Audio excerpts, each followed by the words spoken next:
Shabbat Shalom. Nós hoje vamos estudar a Parashá Tetzaver, ordene. Ela começa em Êxodo capítulo 27, versículo 20, a Êxodo capítulo 30, versículo 10. Eu gostaria de chamar a atenção de vocês por um aspecto.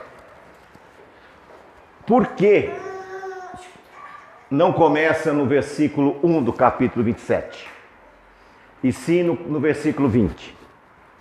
Porque esse capítulo começa no versículo 20.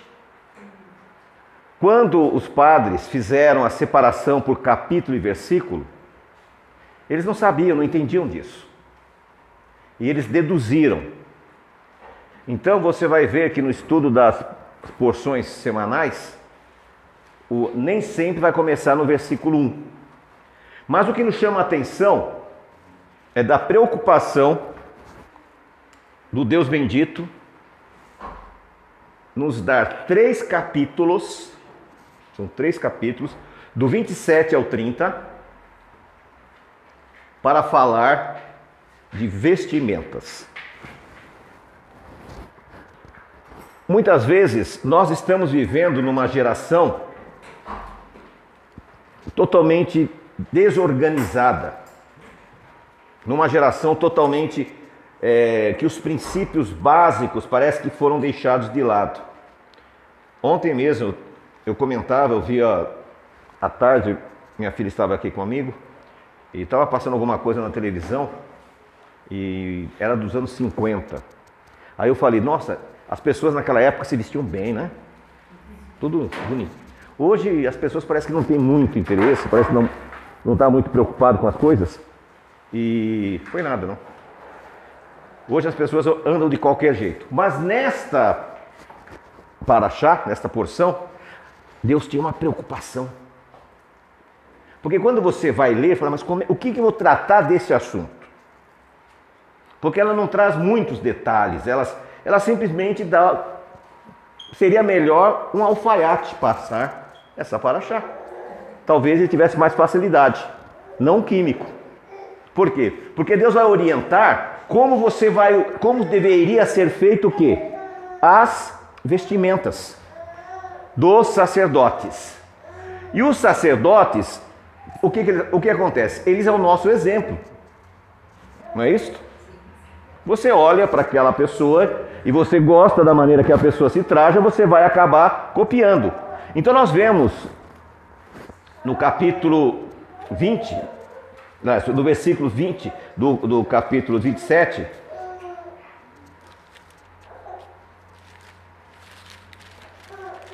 mas ele não inicia exatamente com a vestimenta. Eu falei isso, mas nós vamos seguir certinho, não vou atropelar não.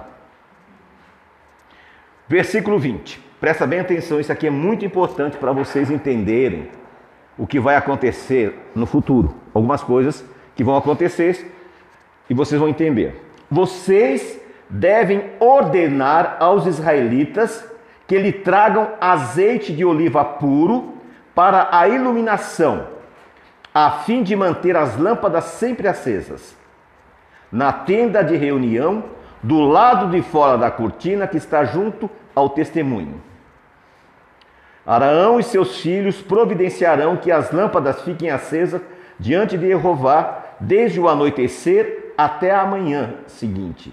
E esse é um decreto perpétuo a ser cumprido pelos israelitas por todas as suas gerações. Primeira coisa, esse decreto é para ser cumprido por quem? Pelos israelitas. Por que eu estou frisando israelitas? Porque existe hoje uma teologia, eu estou trabalhando em cima disso, uma teologia da substituição judaica, onde acredita-se que os judeus atuais é Israel.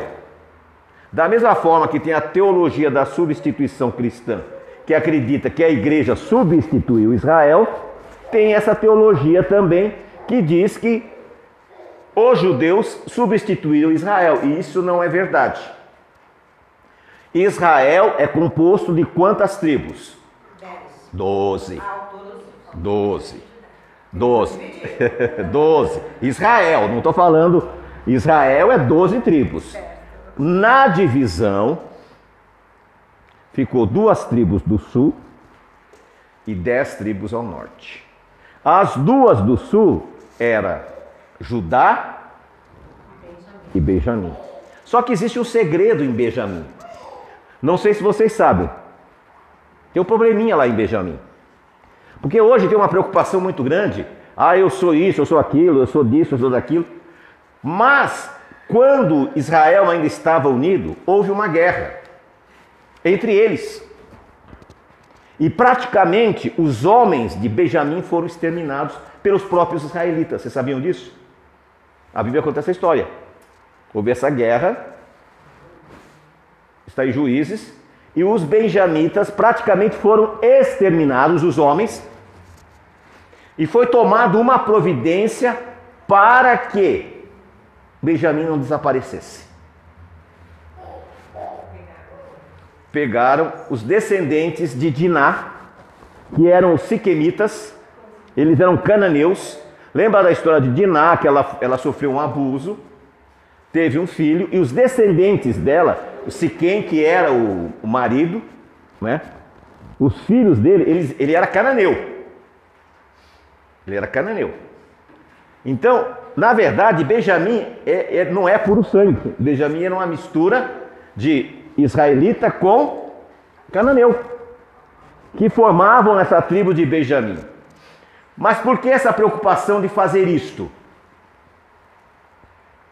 Porque Israel sempre tem que ser 12. Quando você vai para o livro da Revelação, para o 5º evangelho, porque vocês sabem que a Bíblia está desorganizada na sua sequência. O livro da Revelação, o Apocalipse, como você preferir, ele teria que estar antes de Atos dos Apóstolos. Porque ele foi escrito por quem? Por João, por inspiração de Yeshua. Então é o 5º evangelho, porque ele diz, essa aqui é a revelação do Senhor. Aí colocaram lá no final. Compreende? Então, muitas coisas nós temos que começar a nos reorganizar para entender o porquê disso. Então, você não consegue entender os evangelhos se você não leu o Apocalipse. E você não consegue entender o Apocalipse se você não ler os evangelhos. São coisas interligadas entre elas. Mas o que chama a atenção aqui, quem deveria trazer o óleo puro de azeite? Os israelitas. Tem alguma especificação aí? Ordenará os filhos de Israel que te tragam azeite puro de oliva batido para o candelabro, para que haja lâmpada acesa continuamente. Sim. Mas tem alguma especificação? Que deveria bater com alguma madeira específica, colocar num moedor diferente? Não. Tem? Tem isso aí? Ou o tempo que demora. Hã? Ou o tempo que demora. Quanto tempo para fazer isso? Porque vamos entender, já pegou, né? Já ganhou, né? Vamos entender como é que se faz o azeite, né? O irmão Tresberto, né? Ele é especialista em azeite. Então, ele é especialista, lá na roça ele fazia azeite. Não fazia não? Ele não fazia não. Então ele não manja nada de azeite. Era só no óleo. Ele não manja. E de porco ainda. Era banha de porco. Aí o que acontece? Como é que era feito? Você sabe, Josias, como é que faz o azeite? Eu acho que é assim, eu vi um vídeo uma vez de aquele canal que faz aquele programa Trabalho Duro, sabe? Tem uns trabalhos bons. Aí mostrou assim, só que moderno, né? Como era feito antigamente, eu não sei. Como é que é o moderno? Moderno, eles pegam as azeitonas, né? E eles selecionam algumas para fazer os tipos de azeite, joga na máquina, a máquina prensa e vai cair umas gotinhas num recipiente, um monte de azeitona dá um pouquinho de gotinha. Não é diferente o antigo. Eles selecionavam as azeitonas, moíam, saía o primeiro azeite. Esse é o puro. Depois eles vão espremer mais. Vai sair o segundo. Esse já não é tão puro como o primeiro. E depois eles vão esmagar Aí vai sair o de terceira. Esse primeiro deveria ser levado ao templo para o quê? Para que as lâmpadas fossem o quê? Acesas na presença do Senhor. Então era uma oferta também que eles davam dentro do templo. Agora, uma pergunta. Em cima de um texto rápido, as pessoas criam uma doutrina. Me foge agora, deu um branco rapidinho, mas vai aparecer daqui a pouco. Tem um texto nos evangelhos que fala que Yeshua passou no templo no dia da festa da dedicação. Dedicação. O que é a festa da dedicação? Hanukkah. Ele passou no templo na festa da Hanukkah. E daí todo mundo diz que ele aprovou essa festa como sendo uma festa bíblica. Aí eu estou aqui, de repente entra uma pessoa aqui dentro, faz uma pergunta para mim e vai embora. Ele é membro da congregação? Ele faz parte do corpo? Não, ele passou aqui, eu passei na sinagoga e fui embora. O texto é bem claro, ele diz que ele passou por lá. Era a festa da dedicação, ele passou no templo. Ele era humano como nós. Ele é uma pessoa normal. O Jesus, o Yeshua, que é ensinado aí hoje, ele é muito diferente do que está na Bíblia. Ele tinha laços familiares, ele tinha amigos. Ele gostava, só que a Bíblia não relata esses fatos. Mas lá em Betânia, não tinha uma família que tinha amigos lá? Lázaro e as irmãs. Então ele tinha laços de amizade. Ele tinha uma vida normal. Então quando ele passou ali, não quer dizer que ele estava oficializando. Por que eu estou dizendo isso? Porque o judaísmo criou uma festa de 8 dias, chamada Festa das Luzes. Nos Estados Unidos, chamado Natal dos Judeus. Mas não existe na Torá nenhuma especificação que o azeite levava 8 dias para ser feito. Porque para levar 8 dias, ele tinha que ter um processo diferenciado, não de espremê-lo. Primeira coisa. Então, a luz deveria ficar acesa há quanto tempo? Continuamente, diuturnamente, 24 horas por dia, 7 dias por semana. Só que nós temos um probleminha aqui.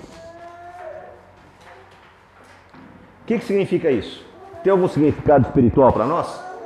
Vocês conseguem tirar algum significado desse texto? Hein, Jadeus? A luz tem que ficar acesa. Tem algum significado isso aí? Significa que a luz tem que ficar acesa. Alguém tem um giz aí? Porque aqui a gente joga giz, né?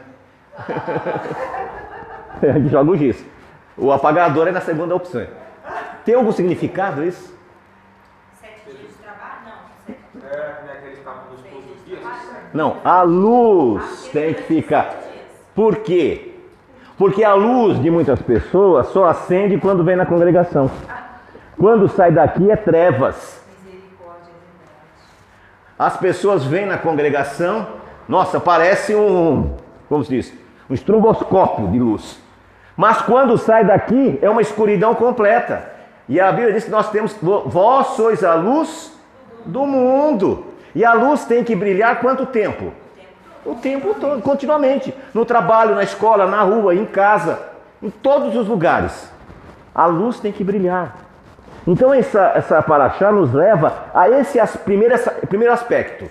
A questão da luz, do azeite. O azeite, ele também representa. O que mais o azeite representa? Quem pode me ajudar? Unção, né? A unção. Muito bem. Então o azeite. Minha neta já passou por aqui. Passou. Não, pegou azeite. Pegou o Chico. Então, a unção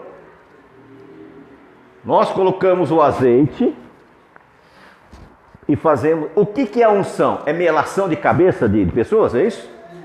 Para que serve?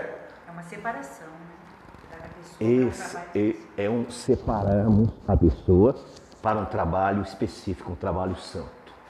Então você percebe que de um versículo nós já estamos conseguindo tirar mais coisas.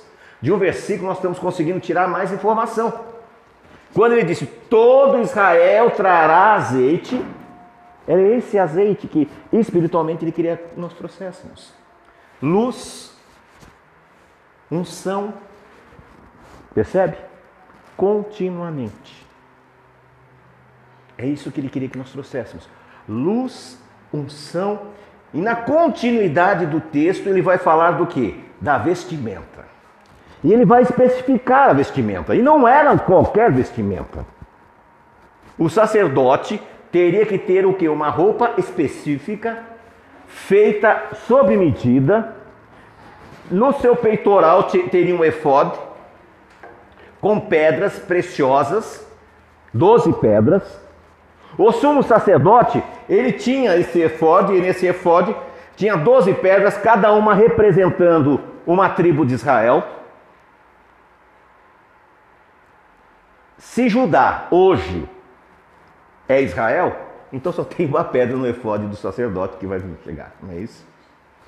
E não pode, tem que ter 12. E no Yom Kippur, o que aconteceu no Yom Kippur? O sacerdote ia fazer uma missão especial. Eu imagino como devia ser o dia do sumo sacerdote nesse dia. Eu imagino.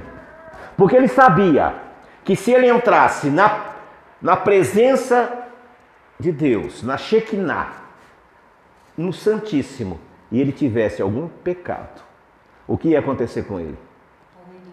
Ele ia ser fulminado imediatamente. Para evitar que ele ficasse lá até um ano para tirar, era amarrado uma corda, porque se caso ele morresse, eles puxavam. E aí eu faço a pergunta para você. Quando você entra na presença de Deus hoje, como é que você se sente? Ah, hoje não morre mais. É porque vocês não assistem os filmes lá de Hollywood dos zumbis. Hoje tem um monte de gente morta andando por aí achando que está viva. Tem também teve um filme que passou que numa casa, os mortos pensavam que era vivo e os vivos pensavam que era morto. Não tem um filme mais ou menos assim, não sei se vocês lembram desse filme? É um filme interessante que no começo você tem a impressão que os vivos são os mortos e os mortos são os vivos. E hoje o que acontece? As pessoas estão mortas. Espiritualmente estão andando por aí como zumbis, sabe? Sem destino, sem saber para onde ir, sem saber o que fazer, sem saber se vão fazer. É o que está acontecendo com as pessoas hoje. Por quê? Porque elas não têm certeza. E o sumo sacerdote, ele tinha que ter o quê? Um cuidado especial. Por isso que havia vários rituais. Aqueles rituais não eram mágicos, porque as pessoas às vezes confundem esses rituais com questões mágicas. Não eram mágicos aqueles rituais, mas aquilo ali era para alertar. Por exemplo, esse chale de oração, o talite, é uma toalha qualquer. Só que quando eu coloco, eu sei que eu estarei na presença de Deus para orar. É para isso que serve. Percebe? O kippá eu coloco por quê? Porque eu sei que Deus é acima de mim. O motivo é esse, não é outro. Não faz diferença nenhuma colocar um kippá, um chapéu, um boné, sabe? Mas esse aqui, ele foi dedicado para isto. Então aquela roupa era dedicada para isto. Aquela vestimenta era dedicada para que a pessoa representasse quem? O sumo sacerdote. O sacerdote representava quem? Deus. Quando o israelita via o sacerdote, ele tinha que ver quem? Deus. Não que ele fosse Deus, mas ele sabia que ali era um representante de quem? De Deus. Percebe? E hoje as pessoas têm dado pouca importância para essas coisas. As pessoas não estão se preocupando muito com isso. Elas não têm muito compromisso. O Yeshua conta uma parábola das 10 virgens. 10 virgens, 5 estavam até o talo aqui, cheia de azeite. E eles acendiam fogo e estava iluminado. 5 só tinha o quê? A metade.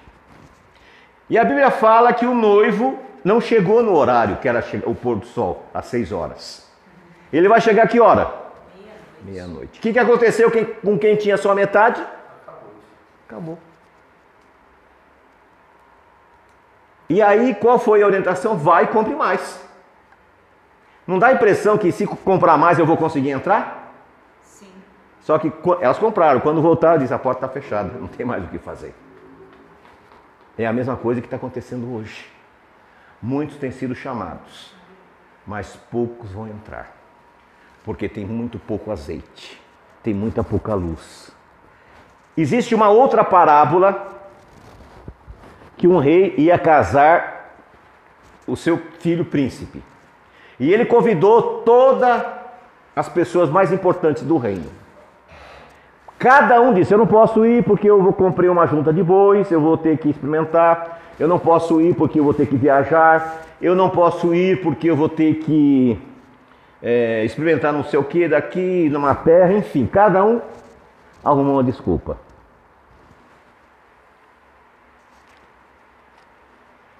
O servo do rei chegou e disse, olha, não consegui ninguém. O que ele disse? Vá aos valados, às ruas e convide todo mundo. E aí foi aquela, né, boca livre, todo mundo quer, né? Tudo que era pobre, que estava jogado pelos cantos, né, os funkeiros, os roqueiros, os bebum, tá todo mundo, vamos para a festa, e todo mundo veio para a festa, aquela coisa maravilhosa, né? E todo mundo ali, de repente o rei entrou. Como é que você conseguiu entrar aqui? Cadê as suas vestes para a festa? Não é estranho isso? O rei mandou chamar toda ralé, desculpa a expressão, mas tinha que ir vestido adequadamente. E um não foi. Ele disse, pega esse sujeito aí e joga lá. Joga lá, que lá vai ter ranger de dente e sofrimento. Ou seja, tem que ter uma vestimenta. Você não pode se apresentar a Deus de qualquer jeito. A vestimenta ali não é roupa. Não é roupa. Por exemplo, nós lemos a Bíblia com as historinhas que nós ouvimos no passado. Então você tem que ter cuidado com isso. Quando, na viração do dia, o Senhor chegou no jardim do Éden, o casal estava escondido. O que eles falaram? Ele falou, por que vocês estão escondidos? Estamos nos... Até parece que não sabia, né? Não é? Quem falou para vocês que estavam nus?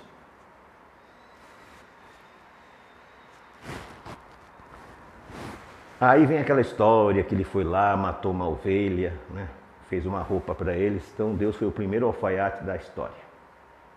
O primeiro costureiro. Tem isso escrito na Bíblia? Tem. Quem foi o primeiro costureiro? Esse primeiro sacrifício. Meio subjetivo. Vai construir, fez a roupa. Não tem nada disso. Não, meio assim subjetivo. Nem subjetivo não tem. Eu não acho nada, eu acho que está escrito. E o que está escrito?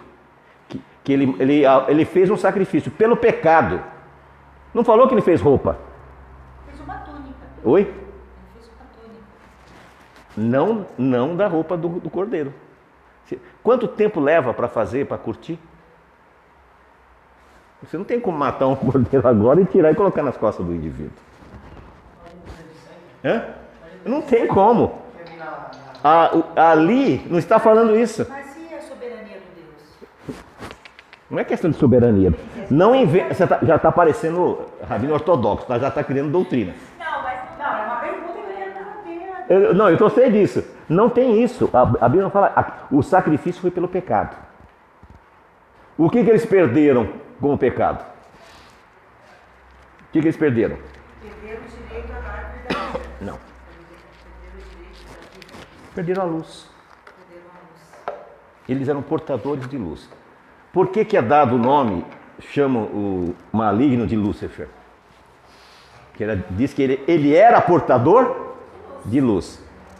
O casal, eles eram revestidos de luz. Quando eles pecaram, apagou a luz. Então, no caso, E a nudez ali é uma nudez espiritual. Primeiro, você não tem vergonha do seu pai e da sua mãe? Da sua esposa, do seu esposo? Vamos dar fazer a leitura lá, vamos lá. Uma coisa interessante também, entrando nisso, é que Moisés ele ficou 40 dias na presença do Senhor e o seu rosto, ele voltou com o rosto brilhando. De luz. a luz. É essa a luz que eles perderam. Então, vamos lá, tá vendo?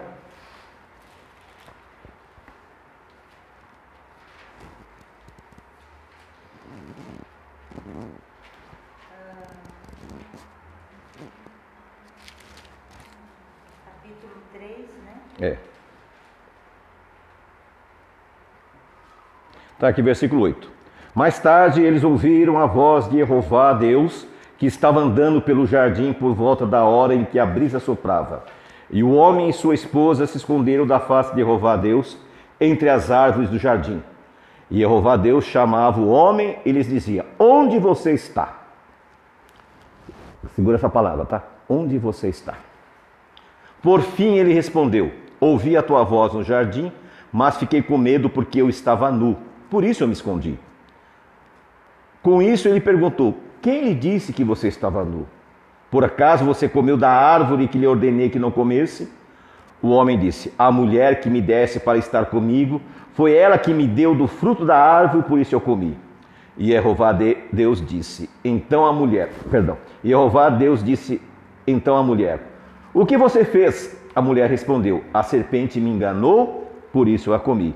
Então Jeová Deus disse à serpente: por ter feito isto, você é maldita entre todos os animais domésticos e todos os animais selvagens. Sobre o seu ventre você rastejará e comerá pão todos os dias da sua vida. E porém inimizade, isso aqui é uma profecia, tá? O versículo 15. E porém inimizade entre você e a mulher, e entre seu descendente e os descendentes dela. Este esmagará a sua cabeça e você ferirá o calcanhar dela. A mulher, ele disse: aumentarei muito as dores na sua gravidez, e em dores você dará à luz filhos. E terá desejo de estar com seu marido, e ele a dominará. E Adão, ele disse: visto que você escutou a voz da sua esposa e comeu da árvore a respeito da qual lhe dei ordem, não coma dela, maldito é o solo por sua causa. Em dor você comerá os produtos dela todos os dias da sua vida.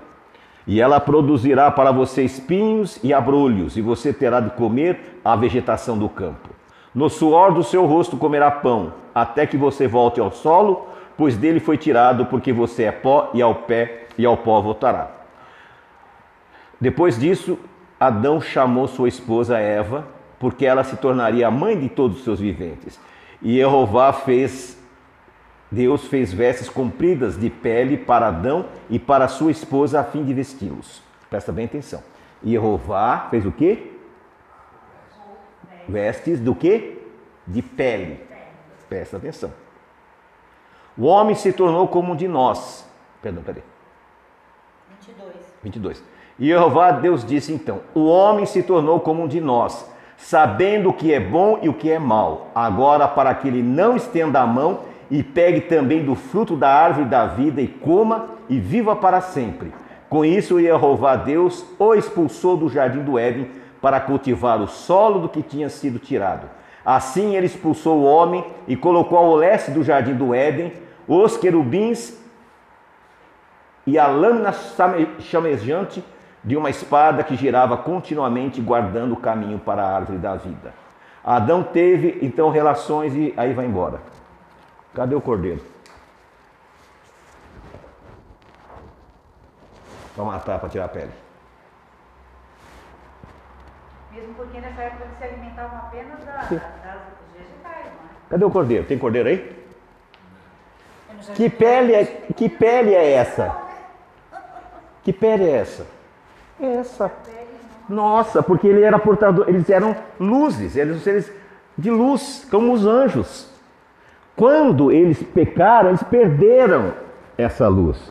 E ficou exposto o quê? A pele, A epiderme. derme, né? E Deus acabou de fazer o quê? Acabou de fazer eles que agora estavam mal feitos. Então a pele que ele falou, então essa história que Deus foi lá e matou a ovelhinha, foi lá, sentou na máquina, ele senta na máquina lá, e na época não tinha eletricidade, né? Então ele costurou. Tudo isso aí é fantasia. A pele que ele está dizendo é essa pele que nós temos. Os Adão e Eva, antes do pecado, eram seres como os anjos, portadores de luz. E realmente ficou esquisito. Imagina você ser todo iluminado e de repente você ficar só os nervos para fora, né? Só os músculos aparecendo. Então a pele que Deus fez foi essa. Quando Deus formou então o homem do barro, então o Senhor disse que quando soprou o fôlego de vida nas narinas dele, o homem tornou-se alma vivente. Então, mesmo que ele se tornou alma vivente, Ele tornou-se. Você já deu a resposta. Ele se tornou alma vivente. Como um anjo. então vivia Como luz. É igual um anjo. A alma é a luz. Como um anjo. Quando eles pecaram, aí apareceu só a carcaça. Aí Deus foi lá e concluiu a pele. Entendeu? Você entendeu? Mas em algumas traduções o senhor nunca encontrou com isso, né? No livro Já. de estudos. Nenhum tipo de associação com o... Não. Você não Sabe por quê, gente? Está certíssimo o Rabino. Pelo seguinte, eu analisando agora, né, com essa outra visão e nova visão. O que acontece? O Jardim do Éden era um lugar separado da terra. Era diferente. Era diferente. Era o paraíso. Lá, No começo de conversa não tinha nem animal lá dentro. entendeu? Era especial, um lugar especial. Mas a função de Adão era cuidar e zelar do Sim, Jardim do Éden. do Éden, que vai ser como se for, como as pessoas falam, céu, por exemplo, a eternidade. Quando Moisés, aquele exemplo que ele deu, quando Moisés ficou 40 dias e 40 noites no monte com Deus, quando ele voltou iluminado. Se passasse mais tempo, talvez não seria só o rosto. Não, era o rosto porque o corpo estava coberto por roupa. Aí ele teve que colocar. O sol, pastor, penetra pela pele, você pode estar com casaco, mas o sol consegue chegar até a sua Sim, não, mas isso que eu estou dizendo. Moisés devia estar todo iluminado. Sim. A tal ponto que ele teve que colocar um véu. Sim. O texto diz que ele colocou um véu porque as pessoas não conseguiam olhar para ele por causa da luz. Rabi, eu vou ler um textinho aqui para Fique à vontade. Só para acrescentar.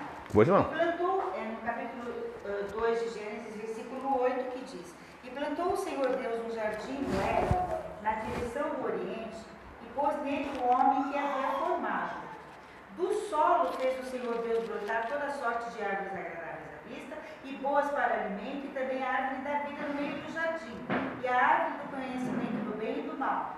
Aí saiu o rio, né, que nós já sabemos, o ouro dessa terra é boa, tal. Aí tomou, pois, o Senhor ao homem e o colocou no jardim do Éden. Estava numa posição X e Deus tirou e colocou ele agora no jardim Coloca do Éden. e depois ele vai tirá-lo de lá. Ele vai colocar um anjo, um querubim na porta. Não, e a espada girava sozinha ao redor. Era uma espada flamejante, ou seja, como fogo, para proteger. O que eu disse? Eu fiz um comentário que foi com a sua mãe, acho que não foi contigo, mas vou aproveitar o texto. Nós temos que fazer uma teologia reversa. O que é a teologia? Esquecer tudo que a gente ouviu falar e recomeçar uma leitura da Bíblia novamente, como está escrito. Por exemplo, chegamos a esse ponto por causa de Hanukkah. No final do ano, os judeus celebram uma festa de 8 dias de Hanukkah, que é referente ao livro de Esther. E aí... Oi? Não, livro de Esther mesmo. Livro de Esther, Yom Kippur. Não, Hanukkah. Hanukkah, eu nem conheço. Não, é Hanukkah. Não, é a festa das luzes. É que história ruim, né? Ah, é perfeito. Não, Lúcia, fez bem. Me perdoe. Não ouviu, mas Rabi. Fez bem. Brincadeira. Deixa eu voltar a ficha. Agora enrolou aqui.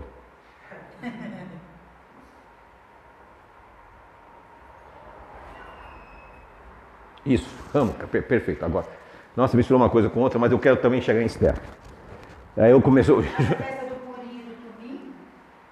Não, Purim é uma coisa.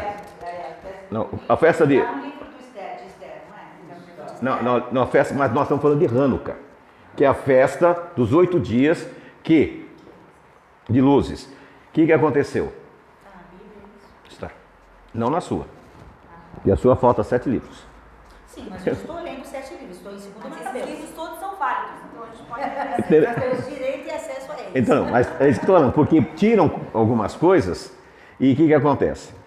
Dizem que esta festa de Hanukkah, quando os judeus os macabeus conseguiram expulsar os gregos da cidade de Jerusalém, para purificar o templo, eles encontraram apenas o quanto? 1 litro de azeite. E aí, eles tiveram que esperar 8 dias para fabricar o azeite, porque segundo a interpretação deles, o azeite leva 8 dias para ser feito. Mas a Bíblia não fala isso. E nem a lógica também fala isso. Não tem como levar 8 dias. Se você pegou a azeitona, colocou no recipiente, apertou, é instantâneo. Não tem, pode demorar um dia ali para escorrer. Dá uma curtidinha também. O azeite não, porque ele tem que ser puro. É o puro, é o primeiro. Então não tem como curtir ele. Aí o que acontece? Muitas vezes, muitas histórias chegam para nós, são histórias fantasiosas, né? Houve um milagre? Houve. Qual foi o milagre? Um grupo de camponeses ganhou uma guerra. Aí o pessoal quer enfeitar demais o pavão. Quando você quer enfeitar demais o pavão, você acaba estragando, né? É igual comida, já aconteceu comigo, eu gosto de cozinhar. E às vezes eu quero enfeitar muita comida, eu estrago a comida, deixo muito salgado. Então não enfeita muito, sabe? Conta a verdade. O livro de Macabeus, ele só fala que eles comemoraram a festa por 8 dias, assim como se comemorava a festa dos tabernáculos. Sim. Porque na festa dos tabernáculos eles estavam escondidos nas montanhas. Eles fizeram tipo um PPT. Sim, porque é o... Eu não posso falar porque eu ainda estou no primeiro capítulo de Macabeus. Mas não fala disso. Não fala nada de óleo. O Pêssar, a festa de Pêssar, né, que na verdade é a festa de Hamatzot, se você não conseguir celebrar na época, você pode celebrar 30 dias depois, que é chamado Pêssar Sheni. Nesse caso, de tabernáculos, foi a mesma coisa. Eles estavam, no momento, eles não puderam celebrar tabernáculos porque eles estavam escondidos, guerreando. Aí, quando eles chegaram no templo, eles celebraram 8 dias. E a tradição disse que agora deveria celebrar... Não é conosco, não. No caso, está sendo trabalhando. Então, 8 dias. Acabaram misturando, criaram mais essa festa. Existe algum pecado de celebrar isso? Não. Não tem pecado nenhum. Só que não é uma instituição divina. Não foi uma ordenança divina. Nós temos que ser bem sinceros. Não foi uma ordenança divina. Mas foi o quê? Uma instituição que acabaram celebrando e criaram doutrinas em cima de doutrinas. Então nós temos que fazer o Apocalipse, a revelação do Senhor Yeshua, diz assim: importas que ensines outra vez. Então nós temos que recomeçar tudo de novo. É um eterno recomeçar. Por exemplo, eu estou trabalhando em cima do número 3 de um livro que nós escrevemos. Vou até mostrar aqui para vocês. É o número 3. Que esse aqui é o número 1. O número 3 que eu estou trabalhando, eu entrei justamente na questão... Precisa comprar um óculos, viu? Eu tenho, pastor Chico. Ah. Eu esqueci o meu. Entendeu? Eu também não enxergo nada do Senhor. Fico parecendo Mr. Magoo. Aí, o que acontece? Para você fazer um trabalho sobre tradições, sobre judaísmo, sobre essas coisas, você tem que pesquisar. E muito. E eu estou pesquisando há muito tempo, já há alguns meses. E eu sempre o que olhava para o Cotel. O Cotel é o monte o Muro das Lamentações. Prazer. Muro das Lamentações, prazer, Lamentações, prazer. É o Muro das Lamentações. Ele tem quantos metros? 8 metros de altura. E aí veio uma coisa na minha cabeça que eu fiquei assim, falei, peraí. Eu gosto de usar muito o que o Yeshua falou.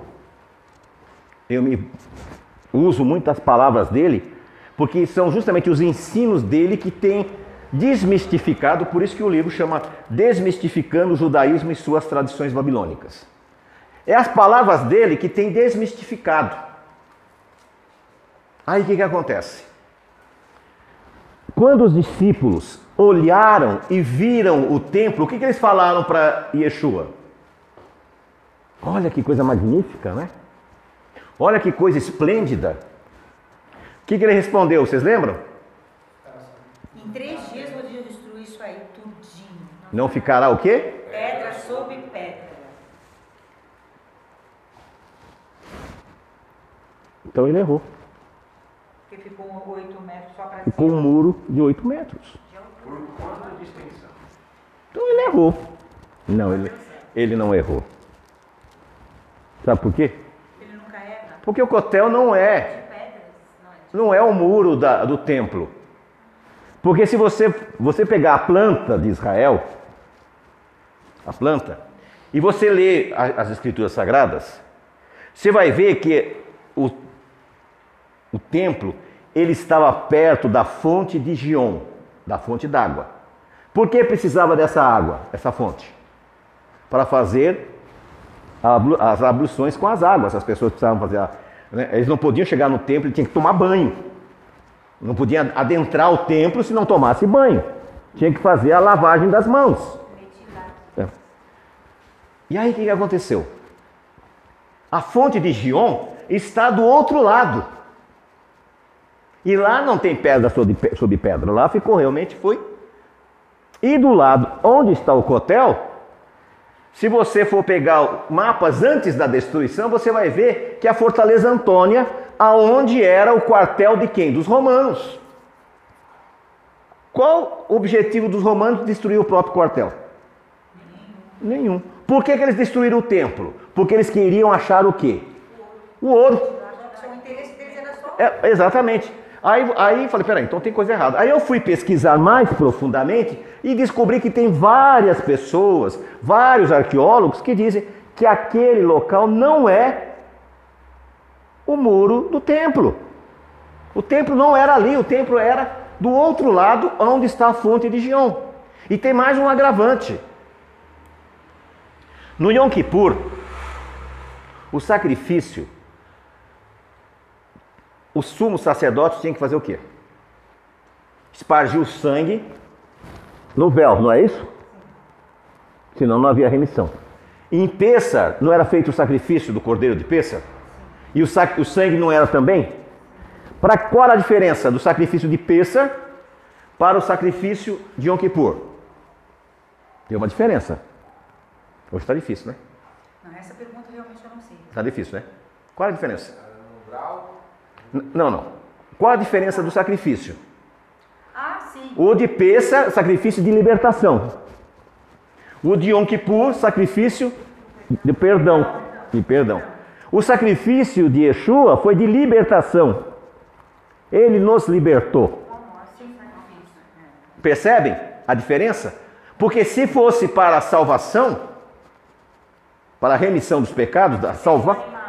Não, isso, ele teria que ter morrido no Yom Kippur e não no Pêssar. Você entendeu? As datas, entendeu? Ele teria que ter morrido naquela data. Só que tem um detalhe. Jesus não veio para a terra para ser o perdão. Isso. Para ser o libertador. A missão dele foi essa, de libertar. Né? Ele veio nos libertar do pecado. Só que tinha um probleminha. Tinha que espargir o sangue. Então, no Pêssar, era espargido o sangue. A arca da aliança ficava no local aqui. Tinha o véu. Então, espargia o sangue.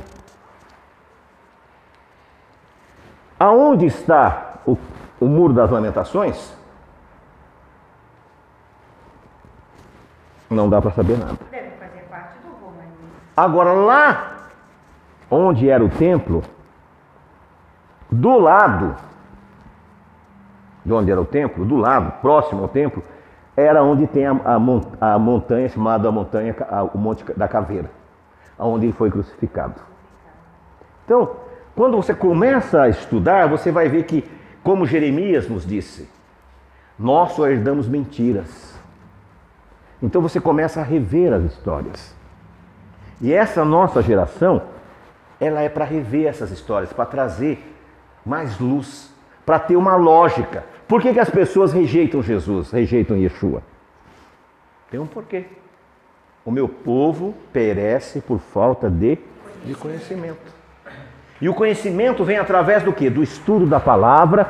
O conhecimento vem através da busca constante da verdade. Então esta paraxá que nós estudamos hoje, ela nos trouxe alguma luz mais ampla, né? Que ela começa falando do óleo, do azeite, da vestimenta. E nós chegamos agora até na própria pessoa do Senhor. E que nem tudo aquilo que nos falaram era verdade. E com relação às vestimentas, está tudo perfeito em relação aos homens. E em relação às mulheres, o que o senhor me diria em relação a usar o véu? Paulo é muito claro sobre isso, né? Paulo ele é tão específico sobre esse tema. As mulheres, inclusive ele diz, eu não tenho mandamento. Ele me fala, não tenho mandamento para a mulher. Lembra? Você já leu esse texto dele? Paulo diz, eu não tenho mandamento para vocês. Porque a mulher já é perfeita. Nesse aspecto. Pelo menos isso. Não, nesse aspecto ela é perfeita. O homem, ele precisa se cobrir. A mulher nem precisava. Mas por que foi ordenado que algumas usassem véu? Em sujeição Não. ao marido por causa do anjo. Não. Está escrito. Mas eu quero aprender. Esquece isso aí. Não vai ler isso aí não, que... Esquece essa parte. Esquece isso aí. Vamos ver por que foi ordenado que a mulher usasse o véu. Ai, gente, vamos lá. Na semana passada eu falei.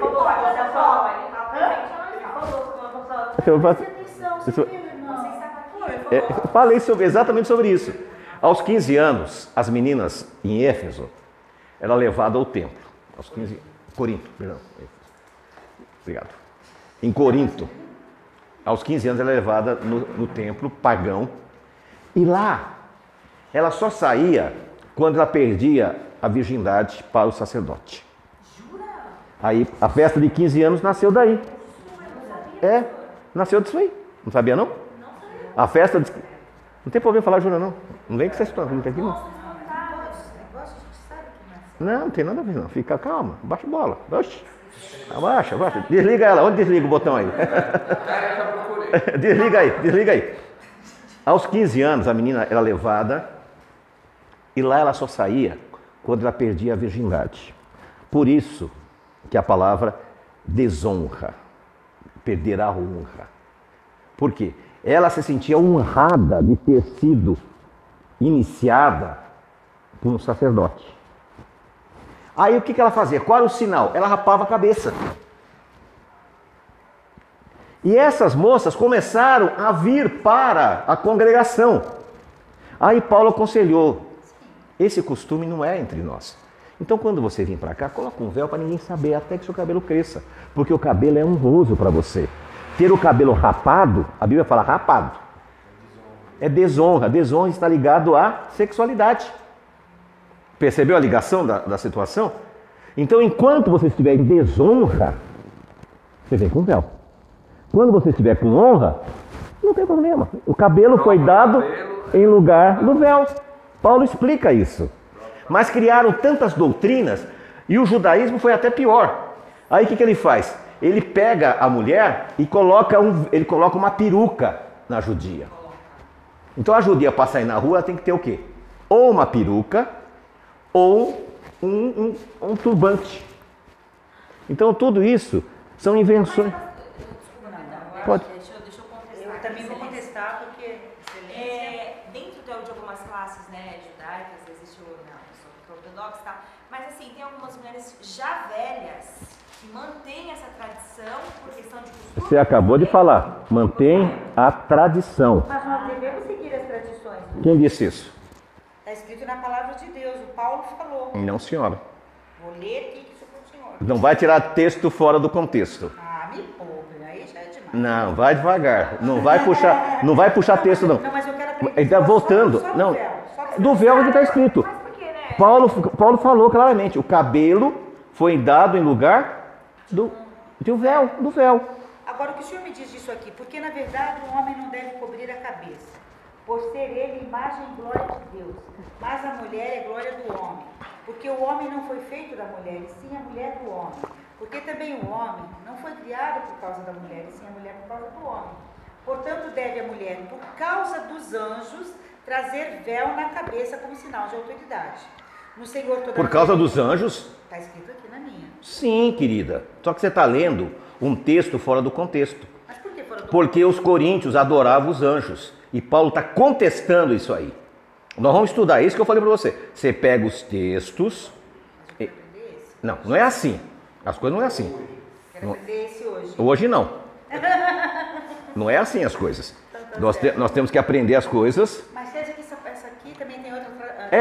Tem explicação. Qual era o pecado de Corinto?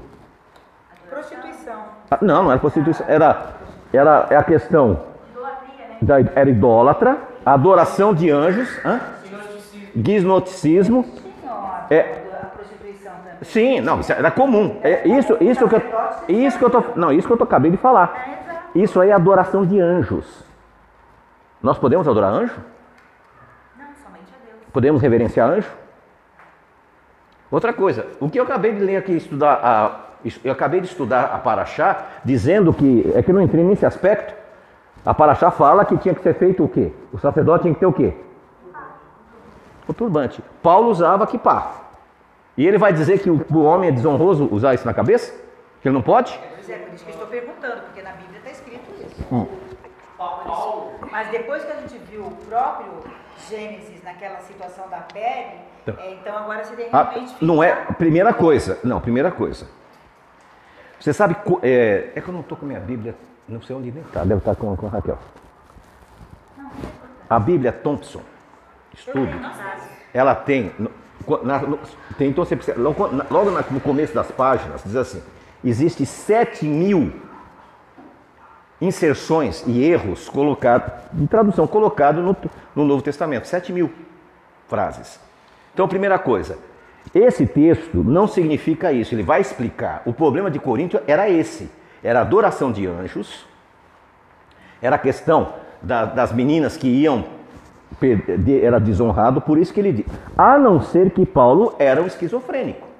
No mesmo momento que ele fala uma coisa, ele diz outra. E Esse não... próprio texto tem uma certa desconexão. Sim, porque não foi ele que colocou.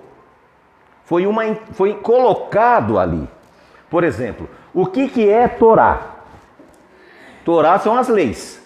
Então é ela que deve reger a nossa vida. O que não pode passar do que está ali. Quando nós chegamos no Novo Testamento, veio essa situação. Um lugar ele diz que o cabelo é em lugar do véu. No outro diz que tem que usar o véu. Aí você tem que entender a causa. E qual que é a causa? A causa é essa.